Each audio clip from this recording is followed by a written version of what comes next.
Hello guys, Christian Vedder here, and in this video you will learn how to swim. If you have no experience in swimming and have never been in the water before, this video will take you from total beginner to someone who can feel comfortable and safe around and in the water. When starting to learn how to swim, it is best if you are not alone, but you have someone around you who can keep an eye on you, especially when you start getting into the deep end of the pool. It is also easier and more comfortable to learn this in a pool or a calm lake than in the ocean where there is waves. It's also more comfortable if you have a mask or swimming goggles so you can see underwater. That way it will feel less claustrophobic. So let's start. Number 1, floating. You should always remember that as long as you have full lungs, you are naturally floating in the water. So try this. Go to the shallow end of the pool where you can stand. Take a deep breath and curl your body up like a ball, like you see me do in the video right now. When doing this, you will feel that you are floating and staying at the surface of the water. Now I want you to breathe out all the air you have in your lungs, and you will see that your body is sinking to the bottom. So now you know that as long as your lungs are full, you will stay at the surface. If you breathe out, your body will sink. In the beginning, it can feel a bit claustrophobic. You should always know that at any point you can just stand up and you are safe. So what I want you to do is take a breath, curl up to a ball, just float in the water for 5 to 10 seconds. Then you stand up, you take some breaths, breathe a little bit, relax, and then you try to do the same thing again. Just have your face in the water floating. Do this until you feel comfortable having your face in water and just floating around. When you feel comfortable floating in this position, you can try to stretch out your body and float with a stretched out body like I'm doing right now. When you're able to do that, you have mastered the floating part. Step number 2, we will now learn how to kick to move forward in the water.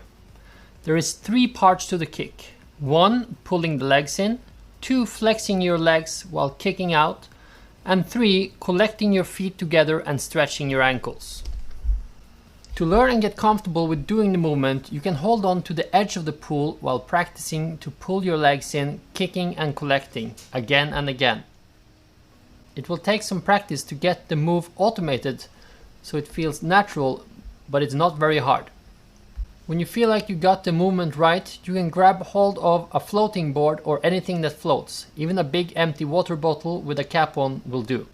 This is to keep your upper body and head above water while you practice the kicks when moving forward in the water.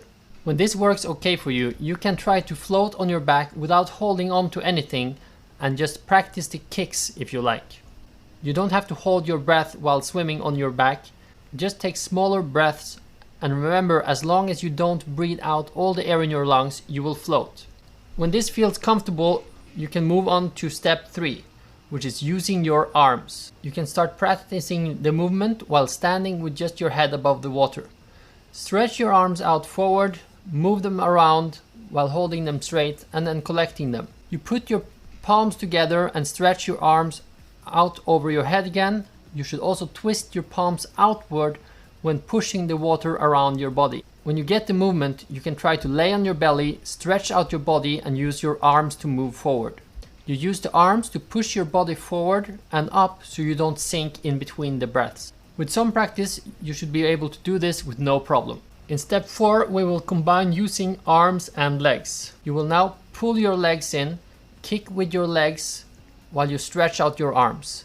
As you collect your feet, you start moving your arms around and glide forward in the water.